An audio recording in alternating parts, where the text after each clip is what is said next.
গ্রাম। গ্রাম কথাটি শুনলেই মনে জেগে ওঠে এক অন্যরকম প্রাকৃতিক সৌন্দর্যময় ভালো লাগার অনুভূতি। গাছে গাছে পাখির কিচিরমিচির শব্দ, ছোট নদীর পানির কল্লোলিত ঢেউ, চারিদিকে সবুজের সমারোহ, রাতে ঝিঝি পোকার ডাক, জোনাকির আলো, গাছের তলায় মৃদু প্রাকৃতিক বাতাস, পুকুর ভরা মাছ, নদী ভরা জল, মাঠ ভরা ফসল, নিস্তব্ধ সুন্দর কোমল একটা পরিবেশ নিয়ে গঠিত সে গ্রাম। কিন্তু আপনারা এখন যে ডিজিটাল গ্রাম অর্থাৎ গ্রামে বৈদ্যুতিক সংযোগ, ইন্টারনেট, ওয়াইফাই লাইন, পাকা রাস্তা, পাকা ঘরবাড়ি ইত্যাদি দেখছেন, ১০০ বছর আগেও কি গ্রাম এত উন্নত ছিল? অবশ্যই না। চলুন আজকে আমরা জেনে নিব ১০০ বছর আগে গ্রামগুলো কেমন ছিল।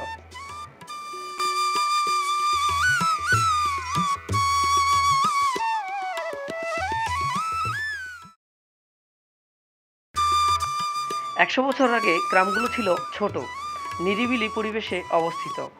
মাত্র ৫-১০টি বাড়ি নিয়ে এক একটি গ্রাম গড়ে উঠত। হিন্দু মুসলিম পাশাপাশি বসবাস করত। আগের গ্রামগুলোতে ছিল মাটির তৈরি একচালা দুচালা বাড়ি, কারো কারো আবার খড়কুটো বাঁশের বেড়া দিয়ে ছনের তৈরি বাড়ি ছিল। আগে সম্পদশালী ব্যক্তিদের বাড়িতে ছিল মাটির তৈরি একচালা দুচালা বাড়ি, দালান কোঠা ছিল না বললেই চলে। আগের মানুষের সম্পত্তি ছিল অনেক, যার সম্পত্তি বেশি ছিল তাকে গ্রামের লোক জমিদার বলে আখ্যায়িত করত। জমিদারের বাড়িতে সহজ সরল মানুষ বছর অনুযায়ী কামলা খাটত। আগে সম্পদশালীদের বাড়িতে বাৎসরিক কামলা দেখা যেত। যাদের সম্পত্তি ছিল না তারা পেটের দায়ে সম্পদশালীদের বাড়িতে কামলা খাটত। আগে অনেক সম্পত্তি থাকলেও প্রযুক্তির অভাবে চাষাবাদ করতে পারতো না, একরে ২ মণ ফসলও হতো না। তাই অনেকে জমি বিক্রি করে সংসার চালাতো। জমি বিক্রি করা হতো বিঘায় ১ টাকা থেকে ২ টাকা দরে।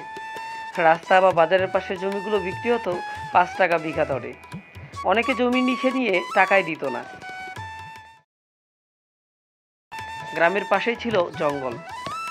আগের টয়লেট ছিল না, তাই জঙ্গলেই মানুষ টয়লেট করত।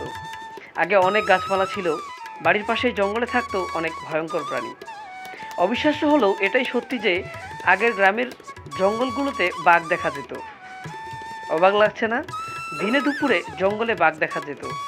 ১০০ বছর বয়সী বৃদ্ধ দাদুর কাছে শোনা যেত গ্রামের পাশে এক সাহসী লোক ছিল, একাই সব জায়গায় যেত, সব সাহসী কাজ করত।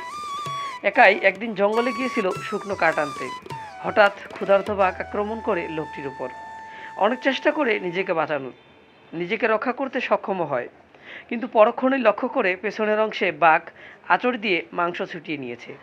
পরে ধীরে ধীরে গ্রামের সবাই জানতে পারলে ওনাকে বাঘধরা নামে ডাকত। আগের মানুষের একটা বদভ্যাস ছিল, আসল নামে না ডেকে ছন্দ নামে ডাকতো। যে নাম ধরে ডাকলে বেশি বিরক্ত হতো সে নাম ধরেই মানুষ ডাকিয়ে জ্বালাতন করতো বেশি। আগের মানুষের নামও ছিল অন্যরকম। যেমন যে বাচ্চাটি ছোটবেলায় বেশি কান্না করতো তার নাম রাখা হতো কান্দুরু। যে বাচ্চা হাসতো বেশি তার নাম রাখা হতো হাসা মিয়া। বেশি পাতলা হলে নাম রাখা হতো পেলকেটু। বেশি মোটা হলে নাম রাখা হতো মোটাই। বেশি সুন্দর হলে নাম রাখা হতো সুন্দর বা সুরত আলী। বেশি কালো হলে নাম রাখা হতো কালু, কালা, এইরকম জবের আলী, খবের আলী, চান্দু, টাকলা, কুলে, নসি, খসি, মসি, ভুটিয়া, বড়মাই, ছোটমাই, নুনু, নুন্না ইত্যাদি নামের ছিল শ্রী। আগে গ্রামের কোনো উন্নয়ন ছিল না, গ্রামগুলো ছিল জঙ্গলে ভরা। গ্রামের রাস্তাগুলো ছিল কাঁচা, বর্ষাকালে রাস্তাগুলোতে কাদা হতো আর চৈত্র মাসে বালু উঠতো রাস্তাগুলোতে। আগে গ্রামে কোনো কারেন্ট ছিল না, গ্রামের মানুষ অন্ধকারে থাকতো। রাতে তারা মশাল জ্বালিয়ে রাখতো, বাইরে গেলে হাতে মশাল নিয়ে বেরিয়ে পড়তো। মশালের পর ২ দশক পরে গ্রামের মানুষ কুপি ব্যবহার করত। কুপি কেরোসিন তেল দিয়ে জ্বলে। পরবর্তীতে গ্রামের মানুষ হারিকেন ব্যবহার করত। কুপি ও হারিকেনের আলোতে পড়াশোনা করত। কুপি ও আর হারিকেনের আলোতে পড়াশোনা করে আলোকিত হয়েছে অনেকের জীবন। তারা এখন এসিতে বসে এনার্জি বাল্বের আলোতে অফিসারের দায়িত্ব পালন করে। তারপর মানুষ মোমবাতির ব্যবহার শিখল। তারপরে ৯০ দশকে এলো পেন্সিল ব্যাটারি চালিত লাইট। বড় বড় লাইটগুলো বড় বড় ৩-৪টি ব্যাটারি দিয়ে জ্বলত। আগে গ্রামে কোনো টেলিভিশন ছিল না, মানুষ রেডিওতে খবর শুনত। গ্রামের সকল লোক একসাথে এক বড় বটগাছ বা আম গাছের তলায় বসে খবর শুনতো রেডিওতে। মাঝে মাঝে উর্দু, পাকিস্তানি, হিন্দি গান শুনতো। মুক্তিযুদ্ধের পরে অর্থ সম্পদশালী লোকেরা বাড়িতে সাদা কালো টেলিভিশন ক্রয় করে। টেলিভিশন ব্যাটারি দিয়ে চলতো। সাদা কালো টেলিভিশনে বিটিভি চ্যানেলে প্রতি শুক্রবারে সিনেমা হতো। কয়েক গ্রামের লোক আসতো টিভিতে সিনেমা দেখতে। আগে কোনো মোবাইল ছিল না। মানুষ এক জায়গা থেকে অন্য জায়গায় খবর পাঠাতো চিঠির মাধ্যমে। দূরত্ব অনুযায়ী এক চিঠি গন্তব্যস্থলে পৌঁছাতে সময় লাগতো 15 থেকে 30 দিন। একটি চিঠির উত্তর পাওয়া যেত 25 থেকে 40 দিন পর। একজন মারা গেলে দূর জায়গার আত্মীয় খবর পেত আরও 5 থেকে 7 দিন পর। দূরপাল্লার অনেকেই নিকট আত্মীয়দের শেষ দেখা দেখতে পারতো না। তাই আগের মানুষ মেয়ের কাছাকাছি বিয়ে দিত। অনেকেই ঘর জামাই রাখতেন।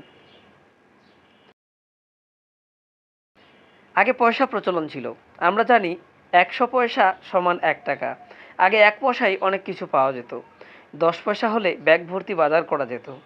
আগে যে কোনো জিনিসপত্রের দাম ছিল খুবই কম, তেমন মজুরিও ছিল অতি নগণ্য। আগে গ্রামে গ্রামে ফেরিওয়ালা দেখা যেত। পাওয়া যেত 5-10 পয়সায় হরেক রকমের খেলনা, হরেক রকমের মিঠাই। 2 থেকে 5 পয়সায় খাবার কিনলে একাই খেয়ে শেষ করা যেত না। 100 বছর আগে যার কাছে 1 টাকা থাকতো সেই স্বাবলম্বী। গ্রামের মানুষ জুতা ব্যবহার করতো না। কিছু কিছু লোক খড়ম ব্যবহার করত। খড়ম হলো কাঠের তৈরি এক ধরনের জুতা, যা 90 দশকেও প্রচলন ছিল। আগের মানুষের পায়ে হেঁটে এক জায়গা থেকে অন্য জায়গায় যেত। মাইলের পর মাইল হাঁটত। দূরপাল্লার রাস্তা 2 থেকে 3 দিন হেঁটে যেত, প্রায় 60 থেকে 80 কিলোমিটার। কাঁধে একটি ঝুলি নিয়ে যেত, যেখানে খই, মুড়ি, চিড়া, গুড়, কলা ইত্যাদি থাকত, প্রতিমধ্যে খাওয়ার জন্য। পরবর্তীতে গরুর গাড়ির প্রচলন শুরু হলে মানুষ গরুর গাড়িতে করে এক জায়গা থেকে অন্য জায়গায় যেত। গরুর দামও ছিল অতি নগণ্য। 100 বছর বয়সী সেই দাদু বলতেন ওনার শ্বশুর নাকি 12 টাকায় দুজোড়া ষাঁড় কিনেছিলেন লাঙ্গলের জন্য। গরুর গাড়িতে বরযাত্রী যেত। সবাই একসাথে আনন্দ করতে করতে যেত। বিয়ে শেষ করে বরযাত্রী সবাই রাতে মেয়ের বাবার বাড়িতেই থাকতো। পরের দিন বরযাত্রী রওনা দিত। কনেকে নিয়ে আসা হতো পালকিতে করে। আবার বর পালকির সাথে হেঁটে আসতো। তার কয়েক দশক পরে শুরু হয় ঘোড়ার গাড়ির প্রচলন। ঘোড়ার গাড়িতে বর যেত, তারপর বিয়ে করে বর কনেকে ঘোড়ার গাড়িতে করে নিয়ে আসতো। আগে কৃষিকাজে কোনো প্রযুক্তির ব্যবহারই ছিল না। মানুষ বছরে শুধু আমন ধান চাষ করত আর ডাল, কালাইয়ের চাষ করত। তাও ফলন খুব কম হতো। গরুর লাঙ্গল দিয়ে হাল চাষ করা হতো। রাসায়নিক সারের কোনো ব্যবহারই ছিল না। মই দিত নিজ হাতে টেনে। খেতে পানির জন্য আকাশের পানে চেয়ে থাকতো বৃষ্টির অপেক্ষায়। গ্রামে কোনো টিউবওয়েল ছিল না। মানুষ পুকুরে গোসল করত। আর গ্রামের মুষ্টিময় কিছু বাড়িতে গভীর কূপ ছিল। বালতিতে দড়ির সাহায্যে পানি তুলে সেই পানি পান করত। যার বাসায় কূপ ছিল না, সে 1 থেকে 2 কিলোমিটার রাস্তা দূর থেকে পানি বহন করে নিয়ে আসতো। আগে ঢেকির প্রচলন ছিল। গ্রাম বাংলার মায়েরা পা চালিত ঢেকি দিয়ে গমের আটা, আতপ চালের আটা করতেন। এটি যেন গ্রাম বাংলার ঐতিহ্য ছিল। 100 বছর আগের মানুষ সন্ধ্যার আগেই বাড়িতে প্রবেশ করত। সন্ধে হলেই তারা আর বাইরে থাকতো না। গ্রামের রাস্তাঘাটে, আমতলায়, বটতলায়, গাছতলায় নাকি ভূত দেখা যেত। গ্রামের সবার মুখে শুধু ভূতের গল্প শোনা যেত। ভূতের ভয়ে কেউ সন্ধ্যের পর বাড়ি থেকে বের হতো না। 100 বছর বয়সী সেই দাদু বলতেন একদিন তার খালা নাকি রান্না করছিলেন। সন্ধ্যাবেলায় রান্নার ঘ্রাণ চারিদিকে ছড়িয়ে পড়ে। রান্না শেষে কেউ একজন খালাকে বলে, ভাবি, রান্নার ঘ্রাণ চারিদিকে ছড়িয়ে পড়ছে, তা কী রকম রান্না হয়েছে দেন তো একটু, চেখে দেখি। এই বলে কেউ একজন রান্নাঘরের বেড়ার ফাঁক দিয়ে হাত বাড়িয়ে দিয়েছে। খালা লক্ষ্য করলেন হাতটি স্বাভাবিক মানুষের হাত নয়, কারণ হাতটি উল্টানো, ভূতের মতো বাঁকানো। খালা খুবই চালাক ছিলেন। তিনি বুদ্ধি খাটিয়ে চামচ গরম করে ভূতের হাতে লাগিয়ে দেন। ভূত ওমাগো ওমাগো করে চিৎকার করতে করতে হারিয়ে যায়।